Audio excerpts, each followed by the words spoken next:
십계명은 끊임없이 하나님의 약속의 땅을 로 나아가라고 말씀하고 계십니다. 그러나 너무나 더 감사한 것은 그 약속의 땅을 우리의 힘과 실력으로 얻어내는 것이 아니라 하나님의 허락하심으로 우리는 받는다는 것이죠. 그 땅을 받을 수 있는 유일한 자격은 누구입니까? 하나님을 사랑하고 그의 말씀을 따라 사는 자들입니다.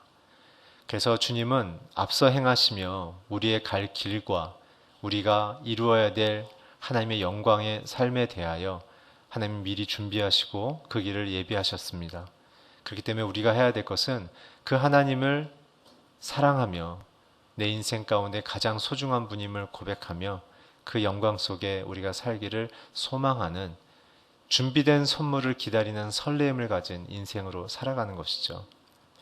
오늘 특별히 그래서 신명기 10장 12절부터 20절까지는 다시 한번 하나님께서 그 이스라엘 백성들에게 우리는 누구이며 우리는 어떻게 부름받았고 우리는 무엇을 따라 살아야 될 것인지에 대한 커다란 세 가지를 이야기하고 계십니다. 오늘 우리 본문 우리 15절부터 16절을 먼저 함께 읽겠습니다. 시작. 오직 여호와께서 지금처럼 다른 모든 민족들 가운데 너희를 선택하신 것은 너희 조상들을 기뻐하고 사랑하셨기 때문이다. 그러므로 너희 마음에 할례를 행하고 더 이상은 목이 곧은 사람이 되지 말라. 오늘 하나님께서 주시는 첫 번째 메시지는 무엇이냐면 새로운 마음을 가져라 입니다. 신명기를 통해서 하나님이 이스라엘 백성에게 끊임없이 요구하시는 그 첫 번째 단계는 저와 여러분의 마음을 새롭게 하라. 애굽에서 화려한 문화 속에 있었지만 고독하고 외로운 그 10년 가운데 있는 그 노예와 같은 인생이 이제는 그러한 삶의 패턴이 아니라 비록 광야에 있어도 약속을 받은 하나님과 함께하는 자의 새로운 사회관, 인격, 그리고 인생관을 가져라. 그 모든 내용은 내가 너에게 설명하고 있다 라고 말씀하시는 거죠. 그래서 오늘 주님이 말씀하시는 것은 우리에게 새 마음을 가져라는 것이죠. 그래서 하나님의 신명기에 끊임없는 복을 받는 성도들에 대한 삶의 전제 조건이자 전부의 내용은 무엇이냐면 변화된 백성으로서의 삶을 살라에 대한 촉구입니다. 마음만 바뀔 뿐만 아니라 삶도 바뀌어야 한다. 가정 안에서, 직장과 사회 안에서 삶의 행실이 달라져야 한다. 속과 겉이 바뀌어야 한다는 것이죠. 그래서 오늘 주님이 이 말씀을 하시는 대목을 보면 우리는 사실 두 가지를 기억해야 합니다. 지금 하나님 앞에 약속의 부름을 받고 기적을 체험했음에도 불구하고 끊임없이 하나님의 눈앞에서 죄악과 반역을 저지르는 이스라엘을 향해 하나님이 끊임없이 오래 참음으로 계속 너희는 선택받은 민족이며 거룩한 백성이라고 칭찬하며 격려하며 변화받기를 요청하고 있다는 것이죠. 오늘 우리가 읽지 않았지만 신명기 9장 중반부터 10장 11절까지 있었던 사건은 저와 여러분들이 잘 아는 사건입니다.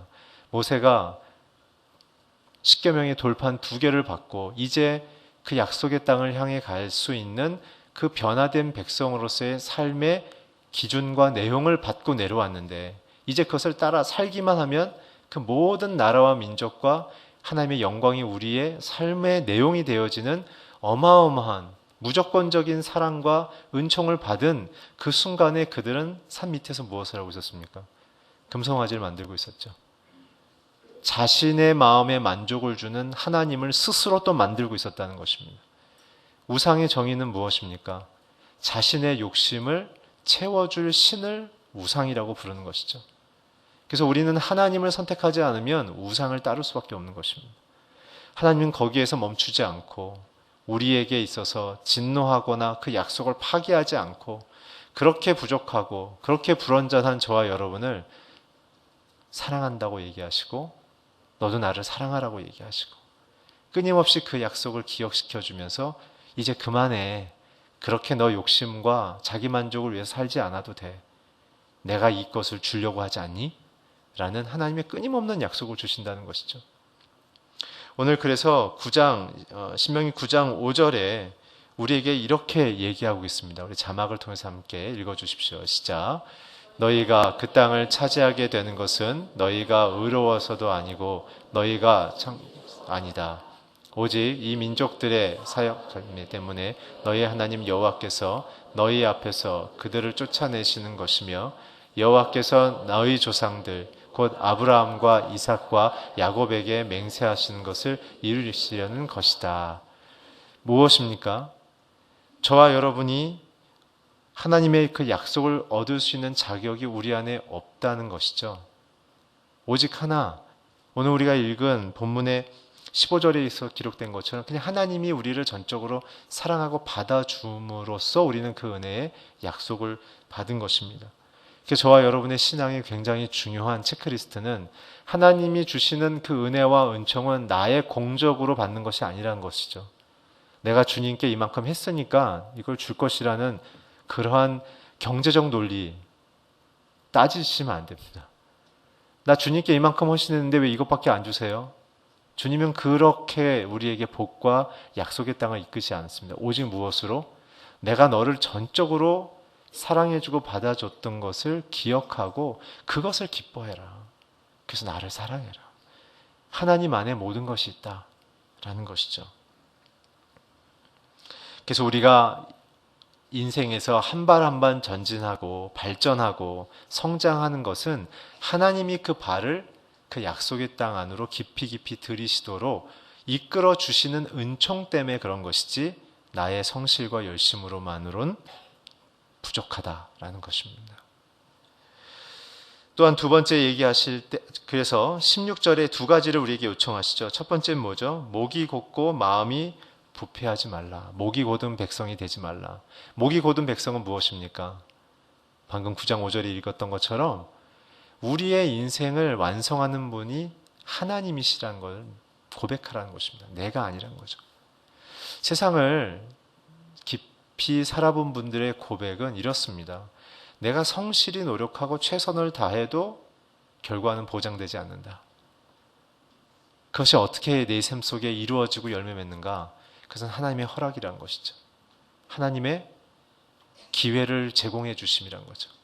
또한 나의 사회적 리더들로부터 내 상사들로부터 내가 인정받고 소중히 여김을 받을 수 있는 그 관계의 형성의 보증은 하나님의 그 상황의 다스리심이란 것이죠.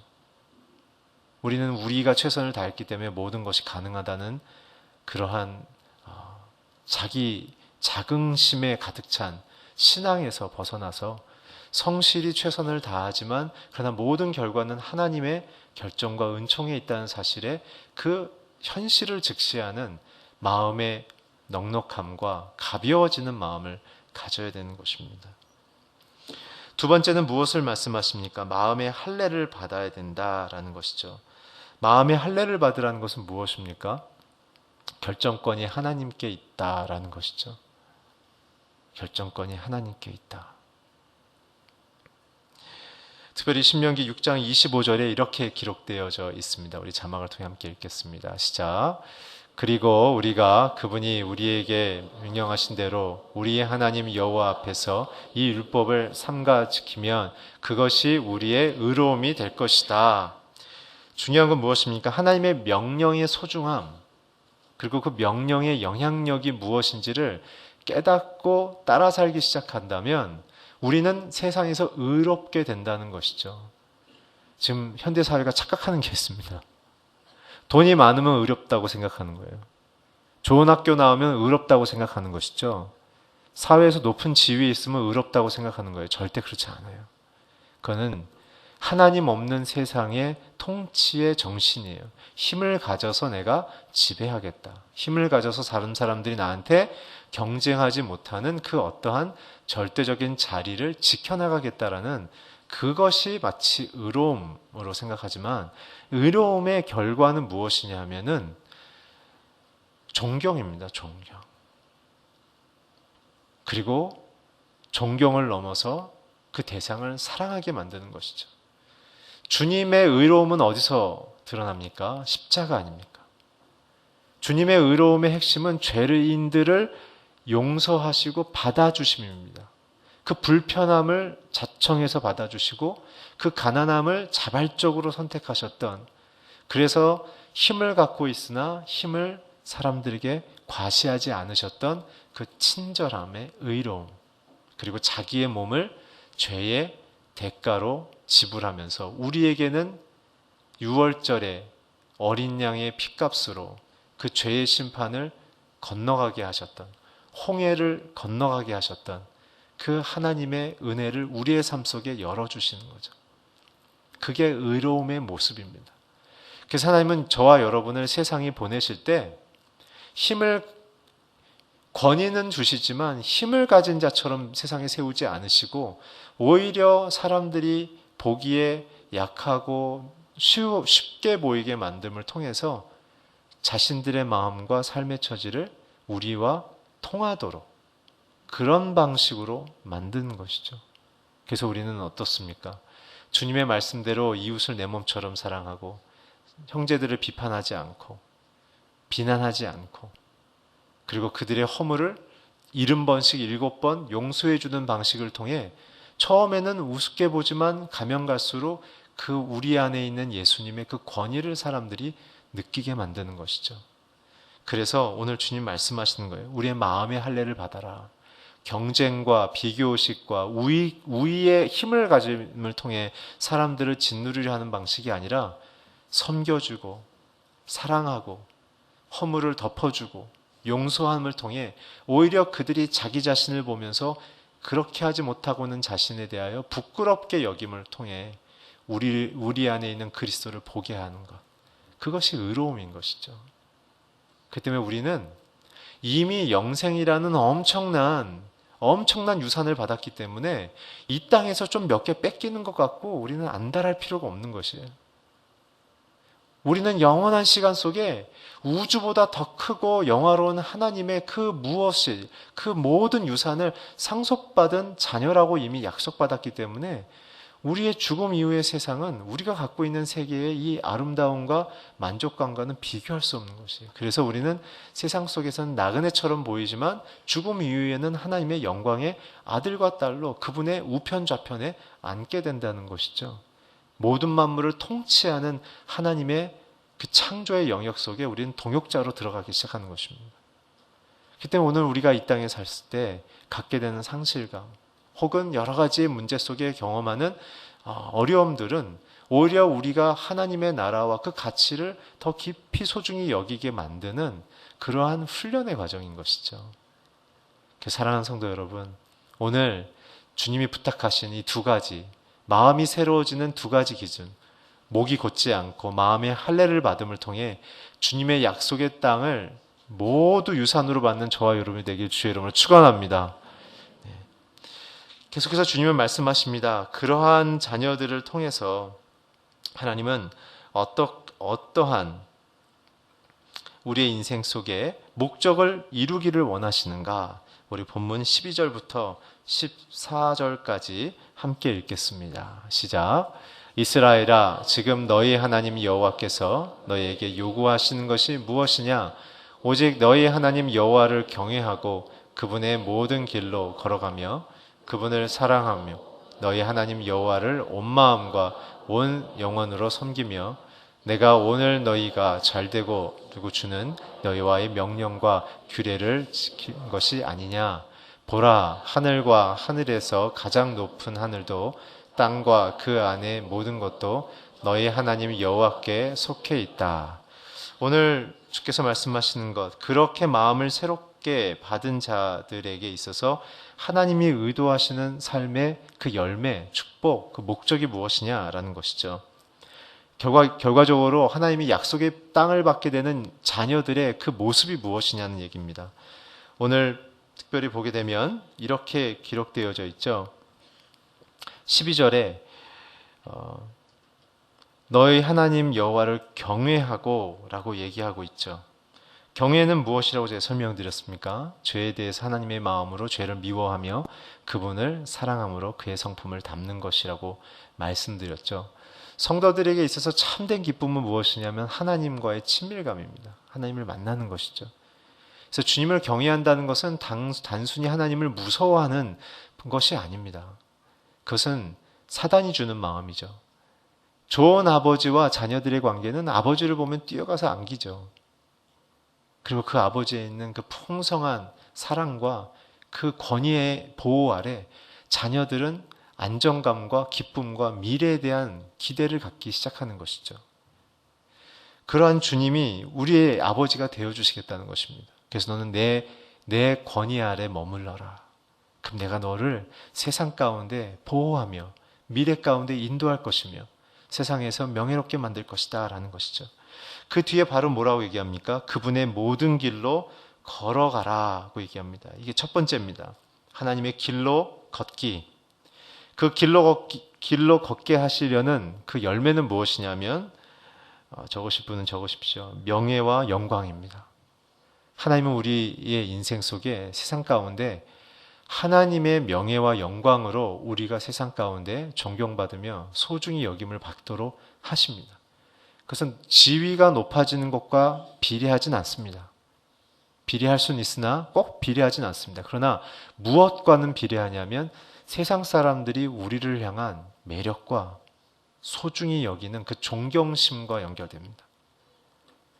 하나님은 우리에게 늘 구약에서 얘기했습니다. 너희가 영광을 얻을 것이다 라고 얘기했죠. 그 영광은 영어로 표현해 드리자면 글로리가 아닙니다. 글로리는 하나님께만 있는 영광입니다. 우리에 대한 받는 하나님이 허락하신 영광은 뭐냐면 reputation입니다. 명예, 명성, 칭찬.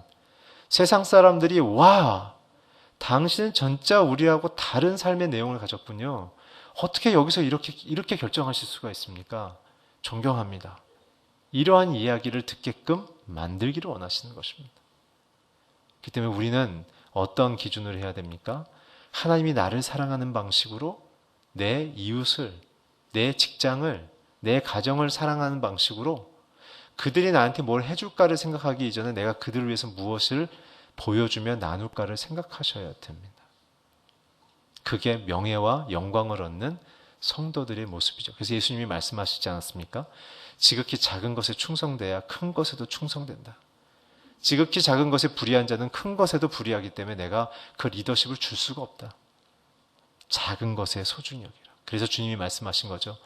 소자, 힘이 없는 자에게 물 한 그릇을 떠주며 옷 한 벌을 주는 것, 속옷 한 벌을 주는 것을 나를 영접한 것과 나는 똑같이 생각한다.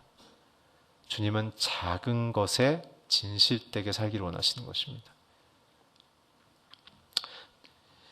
나의 길은 넓지만 불안하죠. 그러나 주님의 길은 좁지만 생명과 승리가 있는 것입니다. 두 번째는 무엇이냐면 그분을 사랑하라고 얘기하죠. 그분을 사랑하라. 그것은 무엇입니까? 행복과 만족의 열매를 맺습니다. 하나님이 없는 자들은 소유로 만족하며 성공으로 만족하려고 하죠. 그러나 그것이 얼마나 지켜질 수 있습니까? 여러분, 우리는 끊임없이 배고픕니다. 1억을 벌면 2억을 갖고 싶어 합니다. 2억을 벌면 10억을 갖고 싶어 하죠. 만족하지 않습니다. 오히려 더 큰 욕망을 불러일으키죠. 누군가의 성공에 대해 목마르기 시작하면 자신을 비참하게 생각함과 동시에 보상 심리로 더 큰 힘을 내려고 애를 쓰죠. 그러면서 가게 되면 무엇입니까? 내 행복은 다 깨지는 것입니다. 다 깨지는 것입니다. 하나님은 우리에게 어떤 방식으로 행복을 주십니까? 하나님의 나라와 그 뜻을 구하면, 우리가 그 뜻으로 쓰임받기를 기대한다면 하나님께서 그 뜻을 이루기 위한 사회적인 자원들, 인격의 자원들, 그리고 감성의 자원들을 다 공급하시겠다고 얘기하시는 것이죠. 결국 우리는 빚어지는 것입니다. 그래서 주님이 우리를 토기이고 자기는 토기장이라고 비유했던 것입니다. 그의 나라와 그의 뜻을 위하여 우리가 앞길을 모르지만 소망하며 한 걸음 한 걸음을 걸을 때 우리는 빚어지기 시작하는 것이죠. 물레 위에 올라가야 흙이 아름다운 자기로, 그릇으로, 찻잔으로, 접시로 변화될 수 있지만 그 흙이 땅바닥에 버려져 있으면 발에 밟힐 뿐입니다. 오늘 저와 여러분에게 참된 행복은 하나님 사랑을 받으며 그분의 사랑 안에 우리는 빚어지는 그 만족과 행복감이라는 것이죠. 세 번째는 무엇입니까? 온 마음으로 온 영혼으로 하나님을 섬기라고 얘기했습니다. 그것은 무엇입니까? 내 인생의 안전을 결정하기 때문에 그렇습니다. 우리는 어느 방향으로 가냐에 따라서 인생의 종착역이 달라집니다. 인생이 10대와 20대는 다 비슷합니다. 30대도 거의 비슷합니다. 그러나 30대 후반부터 40대가 넘어가기 시작하면 사람들의 인생의 스펙트럼이 굉장히 큰 넓이로 갈라지기 시작하죠. 왜 그렇습니까? 그 마음의 중심에 온 마음과 온 영혼을 다해 무엇을 쫓았느냐에 따라 달라지기 때문에 그렇습니다. 오늘 주님은 자신을 섬기라는 것은 하나님이 우리를 통해서 무엇인가를 대접받고 싶어서 그런 것이 아닙니다. 하나님이 우리를 자신의 뜻에 무엇인가 써먹기 위해서 종처럼 부르신 것이 아닙니다. 무엇입니까? 우리에게 진정으로 성공할 수 있는 인생의 초점을 놓치지 말라는 것입니다. 세상은 우리를 잡아먹고 이용하려 하지만 하나님은 자신을 내어줌을 통해 우리가 복되고 안전하게 살기를 원하시기 때문에 그런 것이죠. 그 때문에 우리의 온 마음과 영혼을 다하여 예수님을 모델로 삼고 하나님이 주신 초점을 좌표로 삼아서 살아가면 우리는 세상에서 안전하게 지킴을 받을 뿐만 아니라 명예와 영광과 행복으로 충만한 아름다운 성도의 삶을 살 수 있다는 뜻이죠. 그러면서 뭐라고 말씀하십니까? 이 모든 것은 너희가 잘 되어지고 행복하게 되기 위한 것이 아니냐라는 말씀을 하시죠. 그것은 무엇입니까? 우리가 잘 되어질 수 있는 방법은 무엇입니까? 명령과 규례를 지키라고 말씀하십니다. 그것은 무슨 뜻이죠? 인생이 잘 되는 사람들의 핵심은 인생이 기준과 원칙이 있는 자들입니다. 누구를 만나든 어떤 사안을 만나든 아무 누구도 트집이나 공격할 수 없을 만큼 깨끗하고 투명하고 진리가 가득한 기준과 원칙이 따라 사는 자들은 세상에 손을 댈 수가 없죠. 모함에서 어떻게 걸어보려고 하지만 그러나 진리를 기준과 원칙으로 잡은 자들은 넘어뜨릴 수가 없습니다. 그래서 주님은 우리가 잘되게 하기 위해서 명령과 규례를 지키라고 하는 것이죠. 그것을 갖게 되면 원칙과 기준을 갖게 되면 우리는 세상을 향하여 설득력을 갖기 시작하고 설득력을 갖기 시작하면 우리는 세상을 움직일 수 있는 리더십을 갖기 시작한다는 것입니다. 하나님은 굉장히 공학적으로 철저한 세상에 영향을 주는 성도와 자녀로서의 그 삶의 내용을 우리에게 원칙들을 가르쳐주고 계신다는 것이죠. 그래서 하나님의 목적은 무엇입니까? 이렇게 아름다운 조건들을 가진 신앙인으로, 사회인으로, 그리고 인격자로 섬을 통해 내가 행복해지기를 하나님 원한다고 오늘 우리 본문에 읽지 않았습니까? 하나님의 목표는 저와 여러분이 하나님이 주시는 그 풍성한 인생의 목표를 30배, 60배, 100배로 열매 맞아서 하나님으로 인하여 행복해지는 그 인생을 기대하고 계십니다. 오늘 우리는 각기 제 갈 길로 갔기 때문에 우리의 인생에 고통이 있는 것입니다. 오늘 요한복음에 있는 선한 목자, 그분의 음성을 듣고 따르는 양들에게는 안전과 푸른 초장과 쉴만한 묵가로 가는 인생이 있는 것입니다. 오늘 저와 여러분이 그렇게 하나님의 약속대로 행복하며 주의 영광 가운데 명예로워지는 아름다운 인생을 살기 주의 이름으로 축복합니다. 우리 마지막으로 17절부터 19절을 함께 읽겠습니다. 본문 17절부터 19절 시작. 너희 하나님 여호와는 신의 신이시며 주의 주이시며 위대한 하나님이시며 강력하고 두려운 하나님이시다. 그분은 사람들을 겉모양으로 보지 않으시고 뇌물을 받지 않으시는 분이시다. 그분은 고아와 과부의 이방 사람들에게 먹을 것과 입을 것을 주시며 사랑하시는 분이시다. 그러니 이는 너희 자신도 이집트에서 이방 사람들이었기 때문이다. 아멘.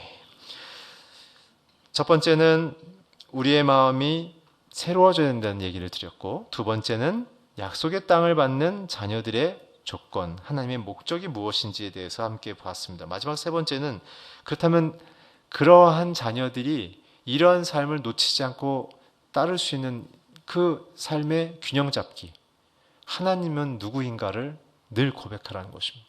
하나님은 누구인가를 늘 고백하라. 하나님은 누구이신가? 신의 신이시고 주의 주이시며 위대하신 하나님이시며 강력하고 두려운 하나님이다. 그 뜻은 무엇입니까? 세상과 역사와 자연 만물에 하나님의 권위와 권능에 도전할 자가 없다라는 것입니다. 하나님의 크신 권능과 권위에 대한 하나님 자신의 선언이십니다. 모든 것이 내 손으로 창조되었으며 모든 것이 나의 뜻 안에서 통치되고 있다. 그래서 전도하다 보면 많은 분들이 물어요. 그러면 악에 대한 것은 하나님과 어떤 관계가 있습니까? 제가 늘 설명드렸죠. 저와 여러분의 인생의 방정식은 몇 차 방정식이라고요? 2차 방정식, 권선징악. 좋으면, 나쁘면 이것밖에 우리는 그 수준을 넘어갈 수가 없어요. 아무리 하이 테크놀로지를 만들어도 인간들이 갖고 있는 마음 속에는 권선징악, 이 2차원의 방정식을 넘어갈 수 없어요. 그러나 하나님은 N차 방정식을 갖고 계세요. 악인들도 하나님의 뜻 안에서 이용받으며 또한 그들에게도 하나님의 구속과 은혜의 기회를 또한 허락하시며 믿지 않는 자들도 하나님의 뜻 안에서 행동하게 되어져 있다는 것이죠. 그래서 구약의 굉장히 대표적인 왕이 누굽니까? 고레스 왕 아닙니까? 여호와를 몰랐지만 그가 포로 귀환을 준비하는 대법조항의 개정을 그가 결정했고 정치 외교적으로 굉장히 복잡한 이 이스라엘의 포로를 돌려주는 정치적 결정을 그가 과단성 있게 했을 때 아무 누구도 그를 반박할 수 없을 만큼 굉장한 치밀한 그러한 리더십이었죠. 하나님은 그렇게 움직이십니다. 중요한 건 우리가 하나님을 너무 작게 여긴다는 것이죠. 오늘 우리는 하나님의 우산 아래에 있어야만 사단이 우리를 건드릴 수가 없습니다. 그 권위, 그 권능 아래 우리가 거하여 있어야만 하나님 안에 우리가 들어가는 것이죠. 그렇게 들어갈 수 있는 이 방법은 무엇입니까? 예배입니다. 예배. 오늘 우리가 함께 모여서 이렇게 예배 드리는 것도 예배지만 월요일부터 토요일까지 우리의 직장에서, 우리의 가정에서, 길거리에서 어느 곳에 있든지 나의 창조주 되신 하나님, 나를 인도하시는 통치자 하나님, 나를 구원하신 그 예수 그리스도를 기억하며 감사하며 그 하나님이 오늘 내게 무엇을 이루기를 원하시며 어떤 아름다운 뜻을 완성하기 원하시는지에 대한 그 권능과 권위를 인정하는 것이죠. 하나님은 세상의 어떠한 세력보다도 강하신 분입니다. 사랑이 있기 때문에 참고 계시는 것이죠. 그리고 그들조차도 돌아오기를 기다리실 분입니다. 예수님의 그 말씀을 기억하십시오. 겟세마네 동산 밑에서 내가 지금이라도 말하면 12군단의 천사들이 내려와서 이 세상을 뒤집을 수 있지만 내가 그렇게 하지 않는다. 왜냐하면 내가 아버지의 뜻을 이루기 위해서 십자가에 죽어야 되니까 넘겨져야 되기 때문에 내가 그렇게 가야 된다. 하나님의 권능과 권위는 우리를 사랑하는 방식으로, 우리를 살리는 방식으로 작동된다는 것입니다. 그렇기 때문에 오래 참으시는 것이죠. 그래서 하나님이 어디 있어? 라고 생각하면서 마음대로 사는 분들, 오늘 하나님의 권위와 권능은 그 모든 것을 인내하며 사랑하는 크신 분이신 것을 기억하십시오. 두 번째는 무엇입니까? 사람을 겉모양으로 취하지 않으시고 뇌물을 받지 않으시는 하나님이라는 뜻이죠. 특별히 뇌물을 받지 않는다는 뜻은 두 가지의 의미가 있습니다. 하나님은 우리의 어떤 것을 받음으로 하나님이 도움을 얻는 그러한 부족한 하나님이 아닙니다. 하나님은 풍족한 분입니다. 우리에게 어떤 것을 요구하지 않으십니다. 그분은 홀로 계셔도 완전하십니다. 두 번째, 불의한 우리의 뜻을 간청하고 요청을 어떠한 방법을 하더라도 하나님은 진리 안에서만 행하신다는 분이라는 것이죠. 그래서 이 부분에 드러나시는 하나님은 어떤 분이시냐면 정의와 공평의 하나님이시라는 것입니다. 오늘 여러분들 마음속에 불의를 당해서 고통받고 계십니까? 혹시 너무 큰 구조적인 힘 밑에서 내가 이 일 속에 누명을 쓰고 끝나겠다는 그런 억울함이 계신 분이 있습니까? 오늘 정의와 공평의 하나님이 여러분과 함께 하십니다. 여러분은 그 하나님을 바라보셔야 합니다. 사람과 싸우지 마십시오. 진리를 얘기하십시오. 진리만 얘기하고 진실만 얘기하시고 팩트만 얘기하십시오. 그리고 그 사람의 그 권위를 인정해 주십시오. 그러나 그렇게 잘못을 하고 있는 인격에 대해서는 하나님의 용서와 하나님의 회복을 위한 촉구하는 기도를 하십시오. 충돌하는 것은 또 하나님의 뜻은 아닙니다. 우리는 모든 민족과 열방을 정의와 공평 안에 다스리시는 하나님을 오늘 우리가 고백함을 통해 그 정의와 공평을 내가 기쁨으로 따르고 순종할 때 나는 부끄러울 것이 없고 두려울 것이 없는 것입니다. 내 안에 불의와 부정이 있으면 내가 뭔가 두려움이 생기는 것이죠. 그러나 하나님 앞에 그 뜻만을 존중하며 사랑하기 시작하면 우리는 안전하며 위로를 받으며 보호를 받는 인생을 살기 시작하는 것이죠. 또 마지막 세 번째 무엇입니까? 고아와 과부의 사정을 변호하시는 하나님, 이방인에게 먹을 것을 주시며 사랑하시는 하나님이죠. 인애와 긍휼이 가득한 하나님이라는 것입니다. 하나님은 약한 자들을 돌보십니다. 힘이 있어서 내가 뭔가를 해보겠다는 사람들은 하나님은 그냥 놔두십니다. 하나님을 의지하지 않는 자들에게는 하나님이 돕지 않습니다. 왜냐하면 그거 도왔다가 하나님의 도우심을 발견하지 못하고 자기 힘으로 완성한 줄 알고 착각해서 더 큰 어려움을 당하게 되는 것. 여러분, 자동차나 비행기나 이 스페이스 셔틀, 우주선이 언제 위험한가요? 속도가 빠른 상태에서 그들의 궤도, 오빗을 이탈하기 시작했을 때 굉장히 위험해집니다. 궤도가 이탈된 상태에서 속도가 빨라지면요, 이탈하는 속력이 각이 훨씬 커지기 때문에 귀환하기가 어렵습니다. 우리의 인생도 자신의 만족과 자긍과 하나님을 의지하지 않는 겸손이 없는, 브레이크가 없는 그러한 무한 속력의 가속도를 추구하는 인생을 살게 되면 우리는 굉장한 어려움을 겪는 것이죠. 오늘 주님 말씀하십니다. 마음을 낮추고 고아와 과부의 사정을 굉장히 소중히 여기셔서 그걸 변호해 주신 하나님. 세상에서는 버린 자들과 같은 자들인데 세상의 주인은 그들의 마음을 함께 하시는 그 친절한 사랑, 그들을 감싸시는 주님. 오늘 주님이 저와 여러분의 마음을 그렇게 사랑하며 돌보기 원하십니다. 오늘 그렇게 저와 여러분의 마음의 사정을 깊이 헤아리며 위로하며 권면하며 또한 그 약한 인생 속에서 하나님의 희망을 또 이끌어 주기를 원하십니다. 그래서 오늘 부탁하시는 거 아닙니까? 이방인들에게 먹을 것과 입을 것을 주는 나인데 너희들도 기억해라. 너희들도 광야에서 이방인과 나그네 됐고 애굽에서 이방인과 나그네 됐을 때 내가 너희들을 돌봤다. 그러니까 너희들도 돌봐라. 그래서 저와 여러분 시간을 내서 여러분들의 순 안에서 더 사랑을 그렇게 잘 해주셔서 너무나 감사드립니다. 이것은 긍휼 사역이 아닙니다. 이것은 성도로서 마땅히 우리가 하나님이 우리를 어떻게 사랑하셨는지를 체험할 수 있는 은혜의 장소이며 그들에게 도움을 주는 것이 아니라 내 영혼 안에 나의 속도와 내 궤적과 내 방식대로 살아가서 하나님의 인애와 긍휼을 깊이 경험하지 못하고 있는 나의 삶의 이 두꺼운 마음의 벽을 녹이며 풀어 헤치며 부드럽게 만드는 그러한 은혜의 가정인 것이죠. 여러분들의 순환에서 끊임없이 그 시간을 놓치지 마십시오. 그래서 하나님의 그 돌보심의 사랑의 깊이를 경험하시길 바랍니다.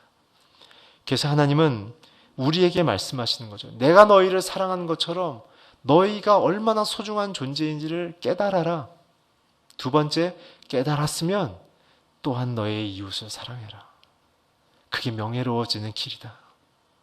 사랑하는 성도 여러분, 오늘 주님은 주님 앞에서 말씀을 받는 그 환경 속에서도 또다시 자신 안에 있는 그 움틀거리는 우상을 끄집어내서 하나님 앞에 부끄러운 모습으로 섰지만 주님은 오늘 세 가지를 다시 얘기하십니다. 새 마음을 가져라. 약속을 땅을 받는 자녀답게 살아가라. 그리고 그 땅을 허락하시는 하나님을 기억해라. 오늘 저와 여러분의 인생 속에 그렇게 아름다운 인생으로 열매 맺으며 승리하길 주의 이름으로 축원합니다. 기도하겠습니다. 하나님 감사합니다. 우리에게 새 마음을 주시고 주님 앞에 나아가게 하심을 감사드리며 특별히 주님이 우리의 인생에 이루시려는 이 아름다운 인생의 열매들에 대해서 오늘 또한 깨닫게 해주심을 감사합니다. 또한 그 하나님을 오늘 바라보게 하심을 감사합니다. 모든 성도님들에게 주님 역사하여 주시옵소서. 예수님의 이름으로 기도했습니다.